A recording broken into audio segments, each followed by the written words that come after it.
Paul, c'est une série d'autofiction, c'est une série avec comme personnage central moi-même, c'est ça qui est l'idée. Je suis parti de ça au départ, et puis j'ai resté avec ce personnage-là jusqu'à aujourd'hui. C'est toujours le même personnage à différents âges, à différentes tranches de sa vie. Donc, dans celui-ci, Paul dans le Nord, le personnage a 16 ans. C'est surtout l'histoire de Paul et Marc qui partent en autostop au début de l'hiver, en fait, et c'est un peu tard pour partir en autostop. Il y a un passage qui, justement, se passe en forêt qui est un petit peu dangereux pour eux. Donc, Marc, ce personnage, l'ami de Paul, c'est un amalgame de deux types.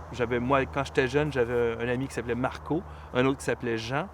Et puis, c'était des amis qui, moi, me sortaient de la maison parce que je suis quelqu'un de très casanier. Je veux dire, je bouge pas, tu sais.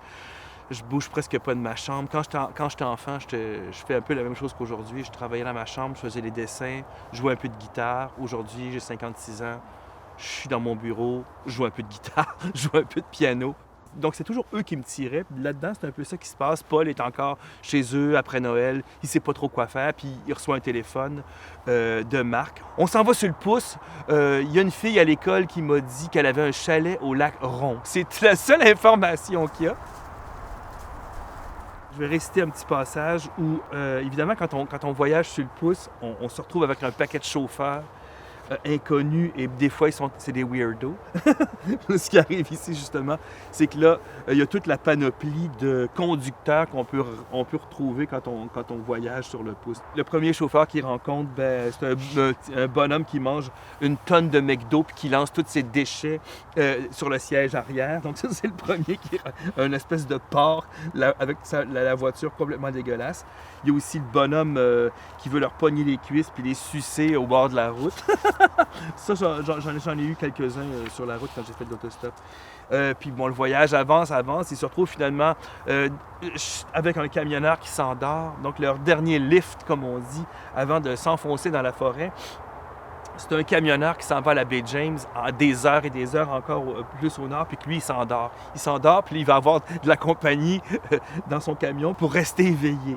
Finalement, Paul décide de lui raconter des blagues qui viennent d'un disque. Il y avait un humoriste au Québec dans les années 60 qui s'appelait Lucien Boyer. Puis Paul sait ce disque-là par cœur. Fait qu'il lui raconte des blagues de Lucien Boyer.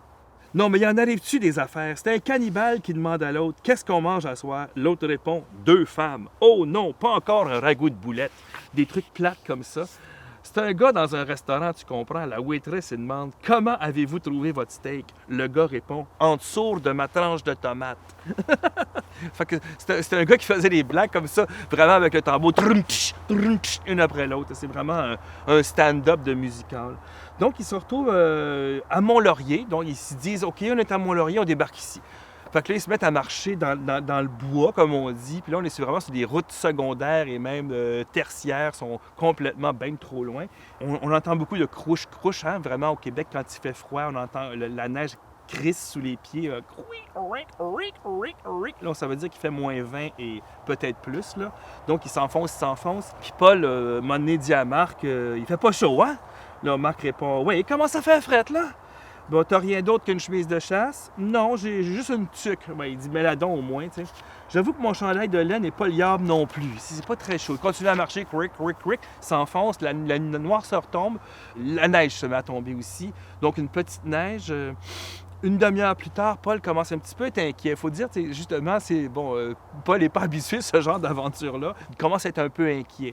Ça me ressemble, ça, je trouve. Je suis quelqu'un qui est un petit peu inquiet quand il est en déplacement. Donc, Paul demande à Marc, est-ce qu'on sait où on va, là, Marc? Il l'appelle Marc, parce qu'on a l'habitude de rajouter ça comme petit nom, là. Marc, Jean, Pierre, André. Là, Marc lui répond, on est sur le chemin du tour du lac, c'est bon. Puis Paul lui dit, le tour du lac Ron, t'es-tu sûr? Ouais, il me semble. Il continue à marcher, donc la tempête se lève. Là, il y a un grand plan d'ensemble, on voit la forêt. Finalement, ils se rendent compte qu'ils tournent en rond autour d'un chemin Paul dit « Wow, minute, ce baril-là, je l'ai vu plus tôt. » On tourne en rond, Simonac. Là, le ton commence à monter entre les deux. C'est tout. Premièrement, est-ce qu'elle t'a vraiment invité à son chalet? Hein? Tu t'es vraiment invité, Guylaine? Oui, certains m'ont invité. Tu es en train de me traiter de menteur, là? C'est pas ça, Timarc, mais Simonac avoue que là, sur les entrefaits, il y a une lumière au loin, on aperçoit une lumière au loin dans la forêt. Paul dit « Ah, il y a une auto, on va leur demander. » Marc dit « C'est pas un char, c'est un skidoo. Un skidoo, c'est une motoneige. » Donc ça, c'est une scène qui nous est vraiment arrivée pour le vrai, une motoneige qui sort de la forêt. Bon, là, les deux motoneiges disent « Ah ben, Clis, Daniel Boone, puis Mingo, hostie. » Donc ça vient d'une série télévisée, hein, Daniel Boone. Là, Paul, pour lui-même, super, des ivrognes. Salut les athlètes! Marc dit, on cherche un chalet autour du lac Rond. L'autre dit, lac Rond, c'est toi qui es rond. C'est pas le lac Rond pantoute, ici, c'est le lac Bleu. Ça aussi, il y en a beaucoup des lacs bleus. Ben, le lac Rond, il est de l'autre bord de la montagne, là-bas. L'autre, il répond, ben non, hostie de cocombe, par là, c'est le lac Croche. Ah ouais, c'est vrai. Le lac Rond, il est à 3000 d'ici par là, tournez à gauche sur le chemin Barrette, puis continuez tout douette. Bon, on décolle. J'aime bien. Là, il transporte une caisse de 24 de bière, ce qui est bien normal en skidoo. Bon, on décolle d'ici, le gros, la caisse de 24 commence à être pesante. Là, il leur demande une autre information. Est-ce que vous croyez que le skidoo décolle? Hi-ha! Genre un TNT 340, ça décolle. Voilà. Donc ça, c'est pour le passage en forêt. Il se retrouve finalement un peu plus loin. Donc la tempête augmente. J'ai vraiment fait une belle scène de tempête, je trouve, avec beaucoup de neige.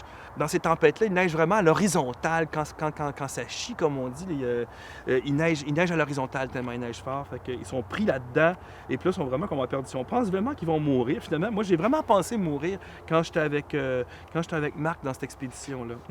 Finalement, on s'est retrouvés dans une église à 1h du matin. Un curé nous a ouvert la porte et puis on a passé la nuit là. Et puis c'est comme ça que ça s'est terminé. Le lendemain, le curé nous a dit « Les gars, vous n'êtes pas préparés pour faire ce genre d'expédition-là. Vous ne savez pas vous habiller, vous n'avez rien préparé, vous n'avez rien avec vous. À retourner à Montréal, voici, ils nous ont donné des manteaux d'hiver qui avaient du bazar de l'église qu'ils ont trouvé. Mettez ces manteaux-là, puis allez-vous à Montréal, ça va être mieux. » C'est comme ça que ça s'est terminé.